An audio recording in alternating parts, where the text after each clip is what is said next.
പിണറായി വിജയന് തൽക്കാലത്തേക്ക് രക്ഷപ്പെടാൻ വേണ്ടിയാണ് ഇപ്പോൾ ജമാഅത്തെ ഇസ്ലാമിക്കെതിരെ ഇത് പറയുകയും 78 പ്രതികൾ ഉണ്ടായിട്ട് പോലും അവർ ജമാഅത്തെ ഇസ്ലാമിക്ക് എതിരാണെന്ന് പറയുകയും ചെയ്യുന്നത്.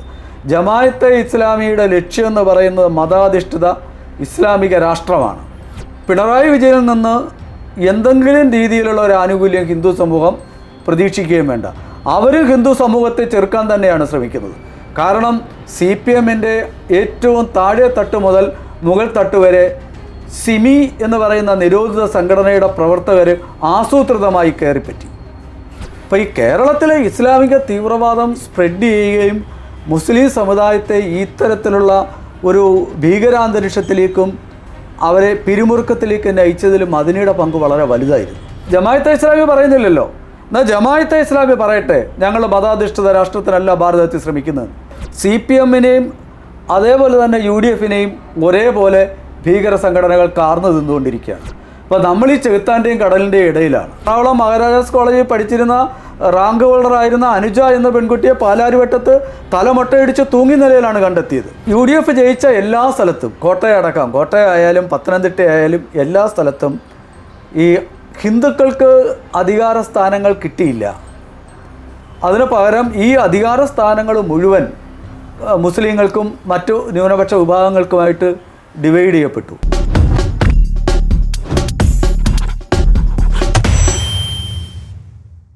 ആ സമയത്ത്, അതായത് 90കളുടെ അവസാനത്തോടെയാണ് വർഗീയതയുടെ അടിവേരുകൾ എന്നുള്ള പുസ്തകം. അത്ര കാലം കേരളത്തിൽ നടന്ന തീവ്രവാദ പ്രവർത്തനങ്ങളും അതുമായി ബന്ധപ്പെട്ട കാര്യങ്ങളുമൊക്കെ അന്വേഷിച്ചൊരു അന്വേഷണാത്മക പരമ്പര പോലെ അങ്ങനെ ഒരു പുസ്തകമാണ് 90കളുടെ അവസാനം 2000 ഇറങ്ങുന്നത്. അപ്പോൾ അന്നത്തെ ഒരു കാലം ഈ 2026 നിൽക്കുകയാണ്. ഈ ഒരു കാലഘട്ടത്തിൽ എത്രത്തോളം ഈ വർഗീയമായിട്ടുള്ള വേർതിരിവുകൾ, ജിഹാദി തീവ്രവാദ സംഘങ്ങളുടെ പ്രവർത്തനങ്ങൾ, ഇതൊക്കെ എത്രത്തോളം വ്യത്യാസം വന്നിട്ടുണ്ട്, എത്രത്തോളം കൂടിയിട്ടുണ്ട് എന്നുള്ളത് എങ്ങനെയാണ് കണക്കിലെടുക്കുന്നത്? പക്ഷേ സത്യത്തിൽ അന്ന് 80കളിലൊക്കെ കേരളത്തിൽ അങ്ങനെ ഒരു തീവ്രവാദം ശക്തമാകുന്ന അല്ലെങ്കിൽ ശക്തമായി വരികയും ഈ ഒരു ദേശീയ മുസ്ലിം എന്നൊക്കെ പറയുന്ന ഒരു ചിന്ത അങ്ങനെ കുറേ ആൾക്കാരുണ്ടായിരുന്നു. അപ്പോൾ അന്ന് നമ്മുടെ വിദ്യാഭ്യാസ മന്ത്രിയായിരുന്ന അദ്ദേഹത്തിൻ്റെ പേര് മറന്നു, അദ്ദേഹം സായി ഭക്തനായിരുന്നു. കോഴിക്കോട് അദ്ദേഹം ഗാന്ധിഗൃഹത്തിലാണ്, PP ഉമറുമായ ഗാന്ധിഗൃഹത്തിലാണ് താമസിച്ചിരുന്നത്. അപ്പോൾ അദ്ദേഹം എന്നൊക്കെ പറഞ്ഞ ജീവിക്കുന്ന ലെജൻഡായിരുന്നു. അപ്പോൾ അന്ന് ഇപ്പം അയോധ്യ സംഭവം ഉണ്ടായതിന് ശേഷം കോഴിക്കോട് നടന്ന മാനാഞ്ചിറ മൈതാനിയിൽ നടന്ന ഒരു സർവമത സമ്മേളനം, മതമൈത്രി സമ്മേളനം നടന്നു. ആ സമ്മേളനത്തിൽ സ്വാതന്ത്ര്യ സമര സേനാനിയായ KA കേരളീയനും മൊയ്തു മൗലവിയും കൂടെ പരസ്പരം കെട്ടിപ്പിടിച്ച് കരഞ്ഞു കേരളത്തിൻ്റെ അവസ്ഥ കണ്ടിട്ട്. അത് ഈ മലപ്പുറത്തും പല ഭാഗത്തും നടക്കുന്ന ഈ സംഘർഷത്തിൻ്റെ കാര്യങ്ങൾ മുഴുവൻ അവർക്കറിയാം.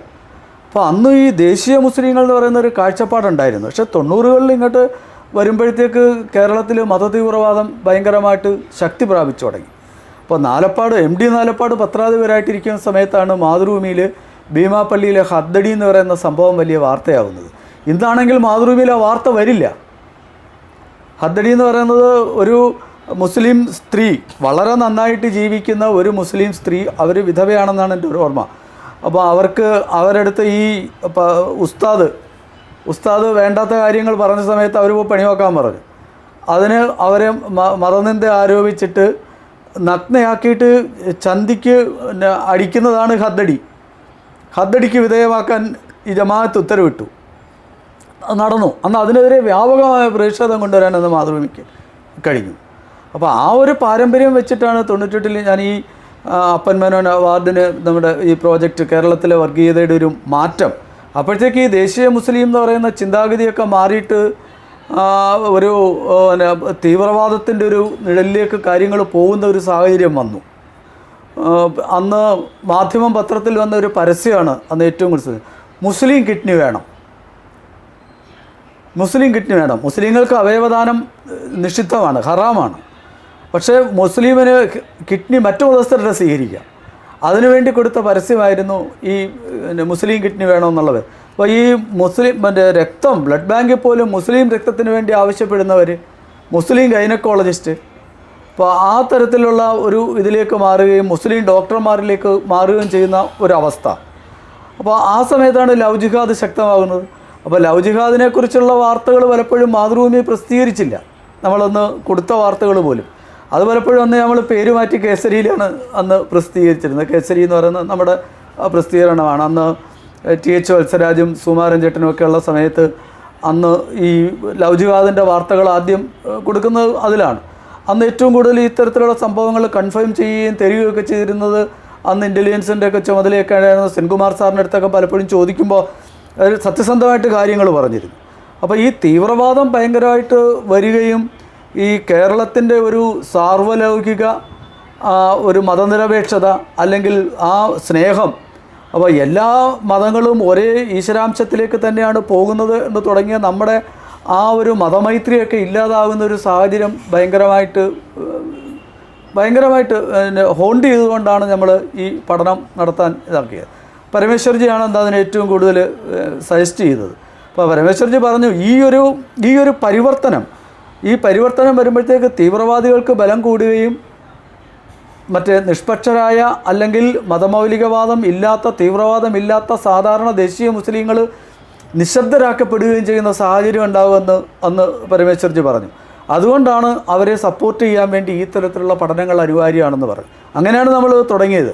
അപ്പോൾ അത് ക്രിസ്ത്യാനികളുടെയും മുസ്ലിങ്ങളുടെയും ഈവൻ ഹിന്ദുക്കളുടെ ഭാഗത്തുനിന്നും തീവ്രവാദ ആസ്പെക്റ്റ് ഉണ്ടായത് നമ്മൾ ഹൈലൈറ്റ് ചെയ്തിട്ടുണ്ട്. അത് പൂർണ്ണമായും നിഷ്പക്ഷമായിട്ട് തന്നെയാണ് ചെയ്തത്. അപ്പോൾ അതുകൊണ്ടാണ് മാറാട് കമ്മീഷനിലേക്ക് ഇത് പോകുന്ന സമയത്ത് ഈ പുസ്തകം കമ്മീഷൻ തെളിവായിട്ട് സ്വീകരിച്ചു. അവർ ഭയങ്കരമായിട്ട് പോപ്പുലർ ഫ്രണ്ടിൻ്റെ NDF-ൻ്റെ വക്കീലന്മാർ ഭയങ്കരമായിട്ട് അവർ പ്രധാനമായിട്ടും ചോദിച്ചത് എൻ്റെ രാഷ്ട്രീയ ബന്ധമായിരുന്നു. അപ്പോൾ ഞാൻ വിദ്യാർത്ഥി പരിഷത്തിലും ആണ് പ്രവർത്തിച്ചിരുന്നത്, വേറെ BJP-യിലൊന്നും ഞാൻ പ്രവർത്തിച്ചിട്ടുമില്ല. അപ്പോൾ RSS ആയിട്ട് ബന്ധമുണ്ടായിരുന്നു. അപ്പോൾ മാതൃഭൂമിയിൽ ജോയിൻ ചെയ്തതിന് ശേഷം മാതൃഭൂമിയിലെ പത്രപ്രവർത്തകർക്ക് രാഷ്ട്രീയം പാടില്ലാത്തതുകൊണ്ട് അത് രാഷ്ട്രീയ ബന്ധമൊന്നും ഉണ്ടായിരുന്നില്ല. അപ്പോൾ പിന്നെ ജസ്റ്റിസ് തന്നെ കോടതിയിൽ പരസ്യമായിട്ട് ഓപ്പൺ കോർട്ട് ചോദിക്കേണ്ടി വന്നു, ഇങ്ങനെ നിങ്ങൾക്കെന്തിനാ അദ്ദേഹത്തിൻ്റെ അദ്ദേഹം വെച്ച തെളിവുകളും അദ്ദേഹത്തിൻ്റെ നിലപാടും നോക്കിയാൽ പോരെയെന്ന് ചോദിച്ചതിന് ശേഷമാണ് ഇവർ ഒതുങ്ങുന്നത്.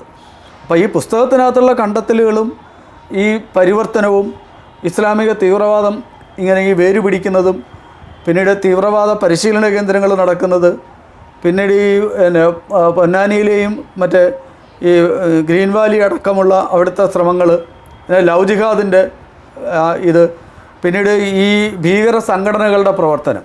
അപ്പോൾ ഈ ഇമാം അലി കേരളത്തിൽ വന്നു എന്നുള്ളൊരു സംഭവം നമ്മളന്ന് ഈ കമ്മീഷണറിൻ്റെ മുമ്പിൽ നമ്മൾ വ്യക്തമായിട്ട് പറഞ്ഞിരുന്നു. അന്ന് അത് വേങ്ങര പോലീസ് അത് കേസെടുത്തിരുന്നു.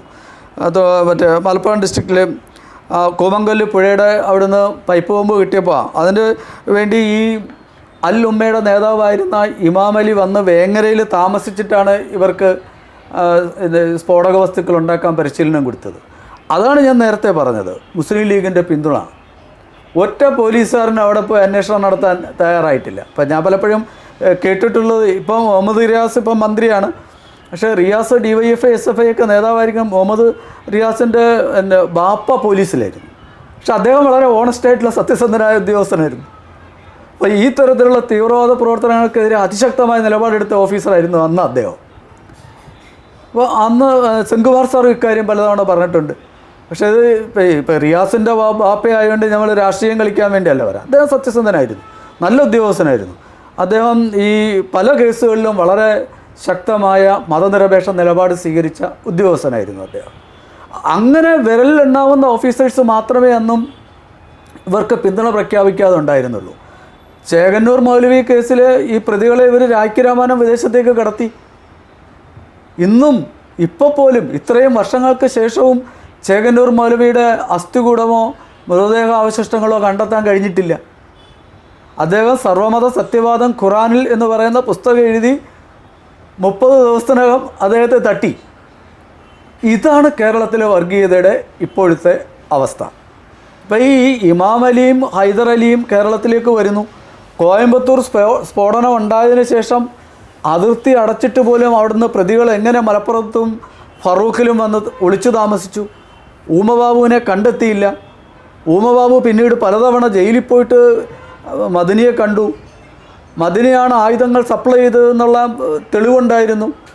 പക്ഷേ കേസ് വെറുതെ വിട്ടു. അതിനകത്ത് കരുണാനിധിയുടെ ഇടപെടലിനെക്കുറിച്ച് ആരോപണം വന്നിരുന്നു കോയമ്പത്തൂരിൽ. പക്ഷേ ഈ കേസിലും മദനിക്ക് ഇടപെട്ടിട്ടുണ്ട്. ഈ കേസിലും പിന്നീട് ബാംഗ്ലൂർ കേസിലാണ് മദനി പിടിയിലാകുന്നതും ജയിലിൽ പോകുന്നതും.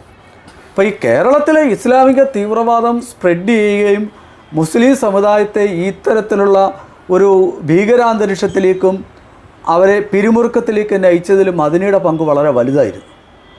അപ്പോൾ ഈ കേസ് വേങ്ങരയിലെ കേസ് അന്ന് രജിസ്റ്റർ ചെയ്തിരുന്നു.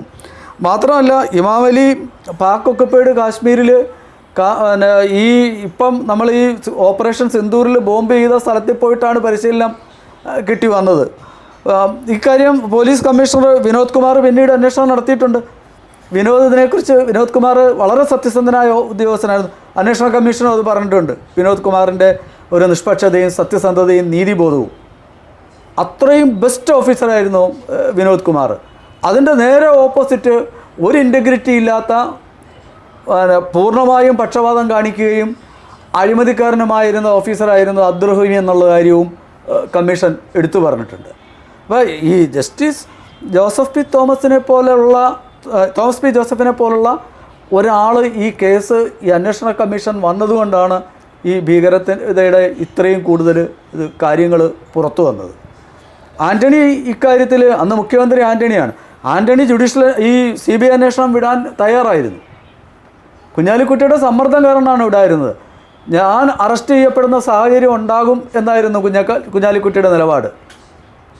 ഈ മായിൻ ഹാജിയും അടക്കമുള്ള ആൾക്കാരുടെ ഇടപെടലിനെ കുറിച്ച് കമ്മീഷൻ റിപ്പോർട്ടിൽ വളരെ വ്യക്തമായിട്ട് പറയുന്നുണ്ട്. ഇപ്പോൾ കോഴിക്കോട് ഈ തരത്തിലുള്ളൊരു വർഗീയ കലാപത്തിന് സാധ്യതയില്ലാത്തതിൻ്റെ കാരണം ഉള്ള ഹിന്ദു സമൂഹം സംഘടിതരാണ് എന്നുള്ളതാണ്. അത് മാത്രമല്ല, സാമ്പത്തികമായിട്ട് നഷ്ടപ്പെടാൻ ഇന്ന് മുസ്ലിങ്ങൾക്കുണ്ട്. അതുകൊണ്ടാണ്. പക്ഷേ ഈ തീവ്രവാദത്തിലേക്ക് പോകുന്നവർ അല്ലെ ഭീകരവാദികൾ വിദ്യാഭ്യാസമില്ലാത്തവരാണ് എന്ന ചിന്ത നമ്മൾ പൂർണ്ണമായിട്ടും മാറ്റിവെക്കുക. ഭീകരവാദത്തിലേക്ക് പോകുന്നതിൽ ബഹുഭൂരിപക്ഷവും ഇപ്പം ഈ ഡൽഹിയിലെ സ്ഫോടനത്തിൽ പോലും ഡോക്ടർമാരെയാണ് കിട്ടിയത്.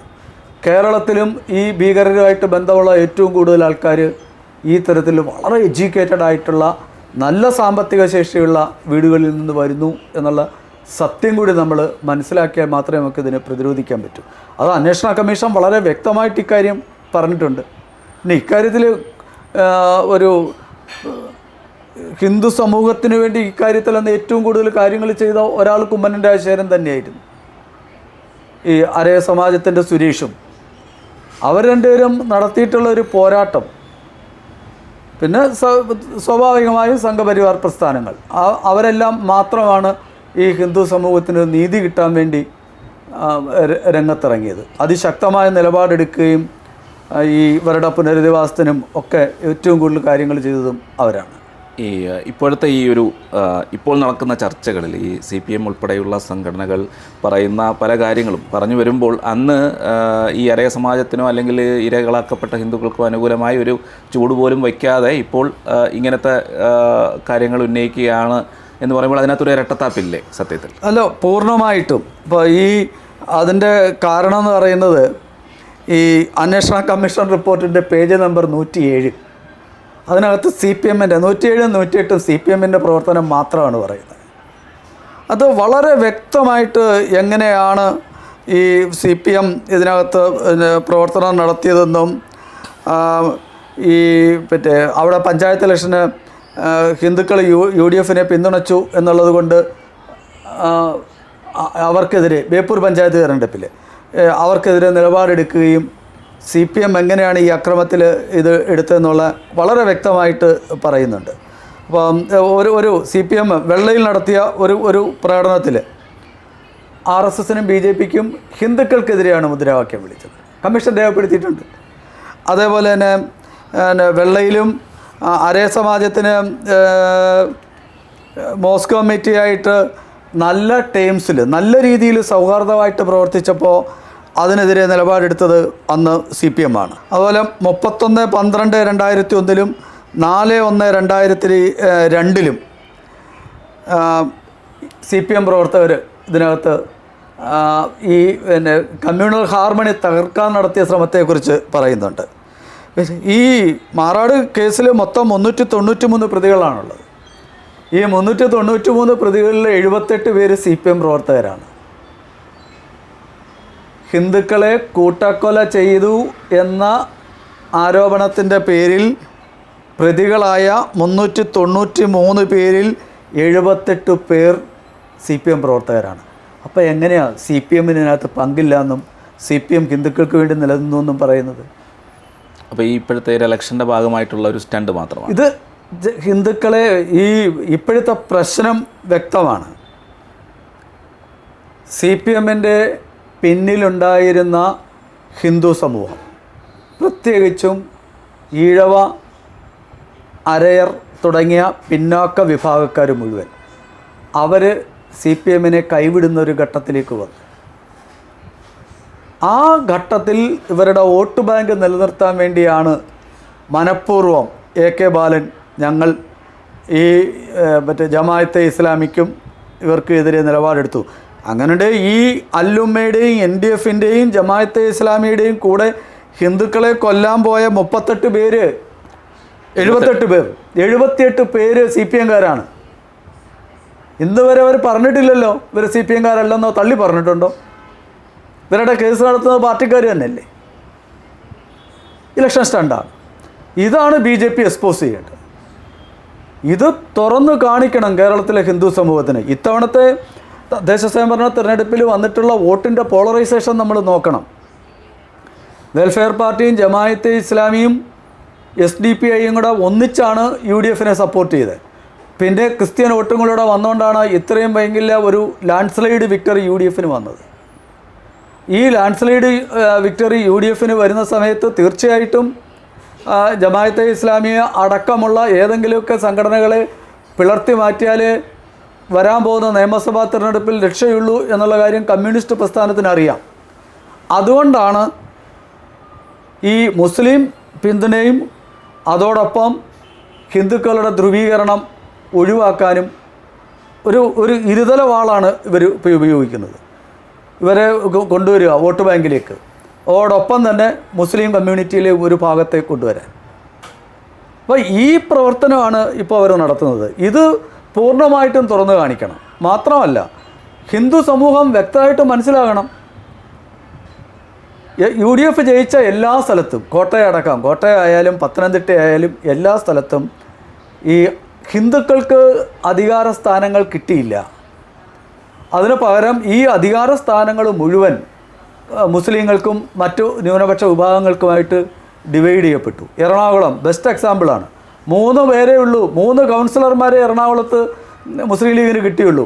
പക്ഷേ ഡെപ്യൂട്ടി മേയർ സ്ഥാനം മുസ്ലിം ലീഗിന് കൊടുക്കേണ്ടി വന്നു. അപ്പോൾ ഇത് UDFൻ്റെ എല്ലാ കാലവും UDF വന്നു കഴിഞ്ഞാൽ അതിനെ മുസ്ലിം ലീഗ് ദുരുപയോഗം ചെയ്യും എന്നുള്ള കാര്യം സത്യമാണ്. അതിനെതിരെ ഒരു ചെറുവിരൽ ഞൊടിക്കാനുള്ള ത്രാണി UDF നേതാക്കൾക്കില്ല. ആകെ ഒരഭിപ്രായം പറഞ്ഞത് AK ആൻ്റണി മാത്രമാണ്.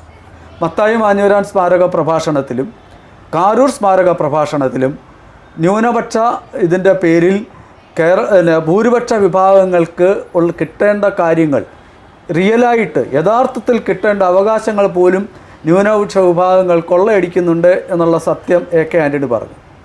അതുകൊണ്ടാണ് ആൻ്റണിക്ക് മുഖ്യമന്ത്രി സ്ഥാനം രാജിവെച്ച് അല്ലെങ്കിൽ നഷ്ടപ്പെടുത്തി ഡൽഹിക്ക് പോകേണ്ടി വന്നത്. അപ്പോൾ ഇത് എല്ലാ കാലത്തും, പക്ഷെ ഇത് കേരളത്തിലെ കോൺഗ്രസ്സിലെ ഗ്രൂപ്പ് വഴക്ക് ചത്ത കുതിരയാണെന്ന് നെഹ്റു പറഞ്ഞ മുസ്ലിം ലീഗിനെ ഇവർ പുനരുജ്ജീവിപ്പിച്ച് കൊണ്ടുവന്ന് ഇപ്പോൾ വന്നിരിക്കുന്ന അവസ്ഥ നമ്മൾ മനസ്സിലാക്കണം. ഖജനാവിൻ്റെ 80% വരുന്ന വകുപ്പുകൾ, വ്യവസായം, വിദ്യാഭ്യാസം, ആരോഗ്യം, തദ്ദേശ സ്വയംഭരണം, ഈ 4 സുപ്രധാന വകുപ്പുകൾ മുസ്ലിം ലീഗിൻ്റെ കയ്യിലാണ്. മൊത്തം ഖജനാവിൻ്റെ ചെലവിൻ്റെ 80% വരുന്ന വകുപ്പുകളാണ്. ഈ വകുപ്പുകളിൽ മുഴുവൻ ഉമ്മൻചാണ്ടി സർക്കുലർ ഇറക്കിയത് ഓർമ്മയുണ്ടാവും.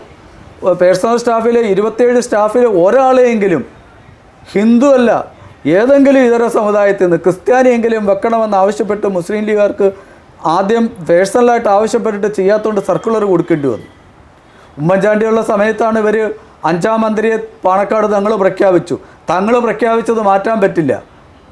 രാഷ്ട്രീയ പാർട്ടി എന്ന നിലയിൽ, ഒരു രാഷ്ട്രീയ പ്രസ്ഥാനം എന്ന നിലയിൽ, മുന്നണി എന്ന നിലയിൽ, മുസ്ലിം ലീഗിൻ്റെ പ്രസിഡന്റ് എന്ന നിലയിലല്ലാതെ ആധ്യാത്മിക നേതാവ് എന്ന നിലയിൽ തങ്ങളെ പരിഗണിക്കേണ്ട കാര്യമുണ്ടോ? രാജ്യസഭാ സീറ്റ് തങ്ങൾ പ്രഖ്യാപിച്ചു എന്ന് പറഞ്ഞിട്ട് രാജ്യസഭാ സീറ്റ് മുസ്ലിം ലീഗ് കൊണ്ടുപോയി.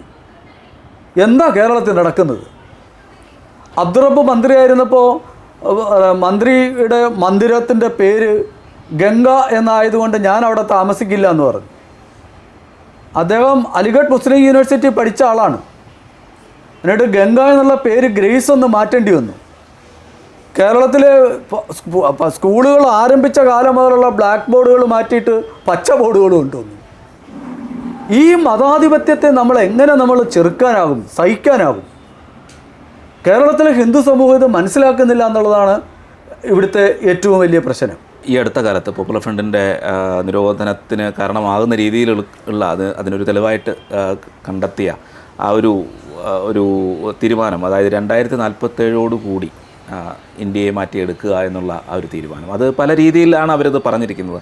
അതായത് ദളിത്, മുസ്ലിം, ഇസ്ലാം കൂട്ടുകെട്ട്, അങ്ങനെ ഇതൊക്കെ പറഞ്ഞുകൊണ്ടാണ് അത് പറഞ്ഞിരിക്കുന്നത്. വളരെ വ്യക്തമായൊരു പ്ലാൻ അവർക്കുണ്ടായിരുന്നു എന്ന് വേണം കരുതാൻ. അതിനെക്കുറിച്ച് എന്താണ് പറയുന്നത്? വാജിത്ത് ഓർമ്മിക്കുന്നുണ്ടോ എനിക്കറിയില്ല. നമ്മൾ ജനൻ ടി വിയിലാണ് നമ്മളിത് ആദ്യം കൊണ്ടുവരുന്നത്. വിഷൻ 2047 എന്ന് പറയുന്ന ഈ ഡോക്യുമെൻ്റ്. ആ ഡോക്യുമെൻ്റാണ് ഈ 2047 ആകുമ്പോഴത്തേക്ക് ഇന്ത്യയെ അധികാരം പിടിക്കാനും 2050 ഇന്ത്യയുടെ ഇസ്ലാമിക രാജ്യമാക്കി മാറ്റാനുമുള്ള പദ്ധതി. അത് വളരെ വ്യക്തമാണ് ആ പദ്ധതി. അവിടെയാണ് നമ്മുടെ കേരളത്തിലെ നമ്മുടെ ആൾക്കാരിത് എത്രത്തോളം മനസ്സിലാക്കുന്നുണ്ട് എന്നുള്ള സത്യം ഇവിടെ വരുന്നത്. ഈ വിഷൻ 2047 എന്ന് പറയുന്ന ആ ഡോക്യുമെൻ്റ് കേരളത്തിലെ എത്ര രാഷ്ട്രീയക്കാർ കണ്ടിട്ടുണ്ട്?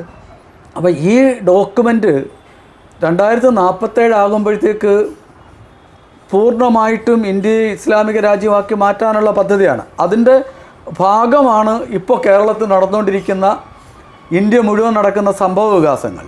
അതായത് അവർ ലക്ഷ്യം വെക്കുന്നത് ഹിന്ദു സമൂഹത്തെ സ്പ്ലിറ്റ് ചെയ്യുക.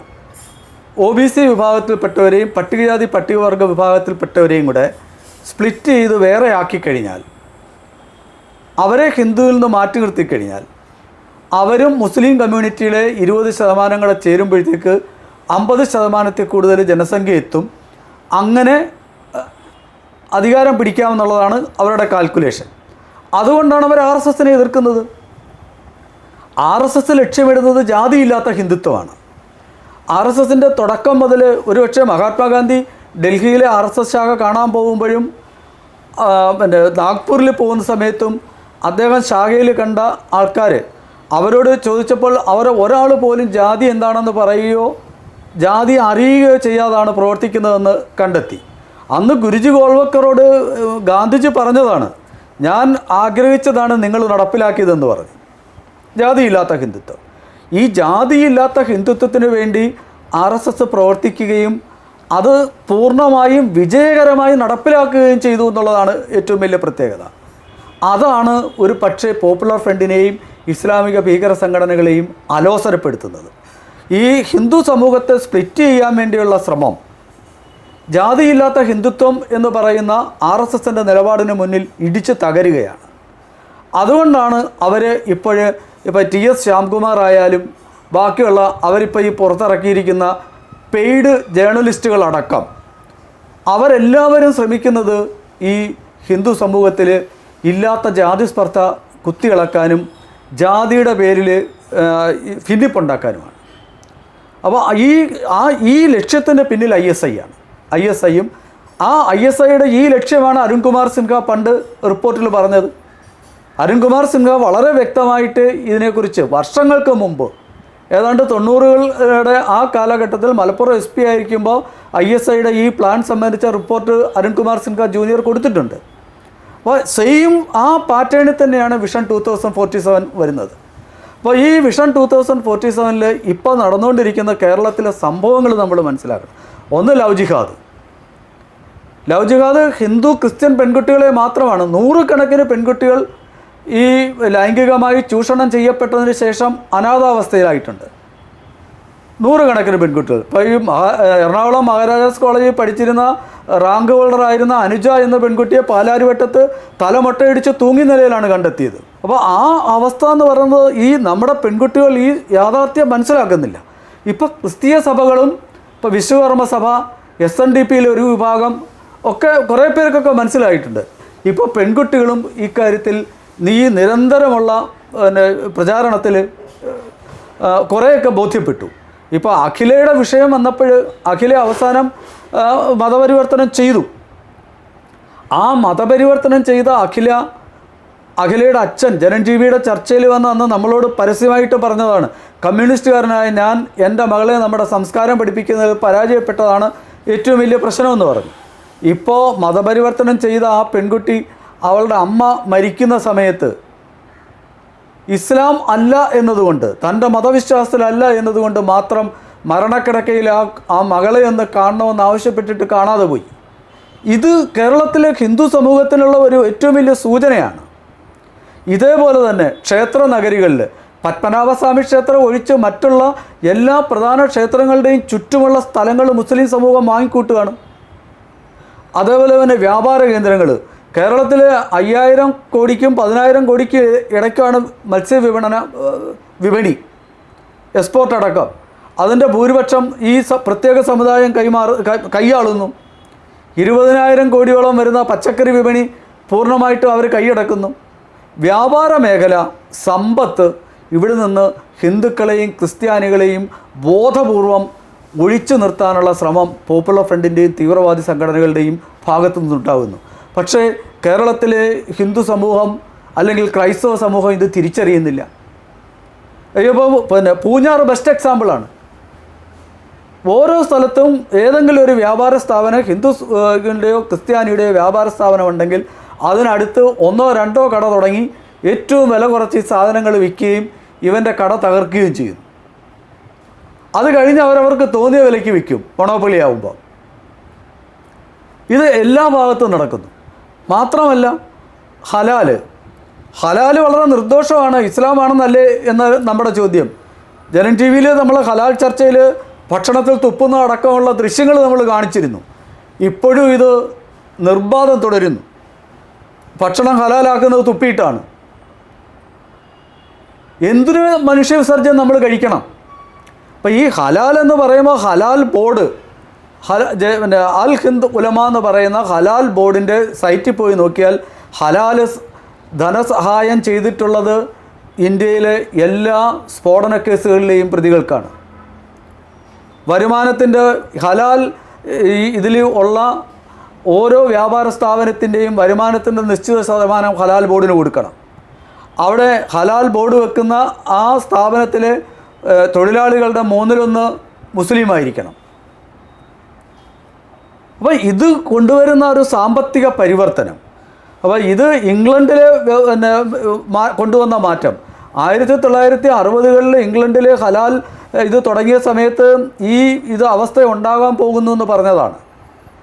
അമേരിക്കയിൽ ഇതുണ്ടായി, ഇന്ന് ഭാരതത്തിൽ ഇത് നടക്കുന്നു.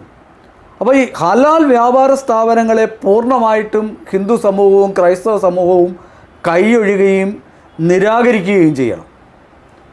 ഇതിൻ്റെ എന്ത് പരിഹാരം വേണം എന്നുള്ള കാര്യം ഹിന്ദുക്കളും ക്രിസ്ത്യാനികളും ആലോചിക്കണം. ഇത് വർഗീയതയ്ക്കല്ല പറയുന്നത്, ഇത് ജനാധിപത്യപരമായി ദേശീയതയോടൊപ്പം നിൽക്കുന്ന ധാരാളം മുസ്ലിങ്ങളുണ്ട്. പക്ഷെ അവർ നിശബ്ദരാണ്, അവർക്കൊന്നും പറയാൻ കഴിയുന്നില്ല.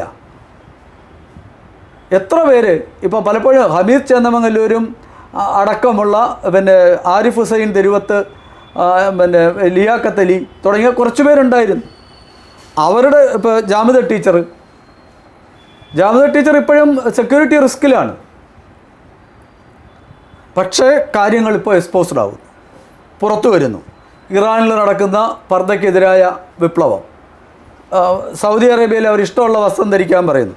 80കളിൽ അല്ലെങ്കിൽ 90കളുടെ തുടക്കത്തിലോ കേരളത്തിൽ എവിടെയെങ്കിലും പർദ്ദ ഉണ്ടായിരുന്നില്ല. ഹജ്ജിന് പോലും പോകുന്ന ആൾക്കാർ പർദ്ദ ഇട്ടിരുന്നില്ല.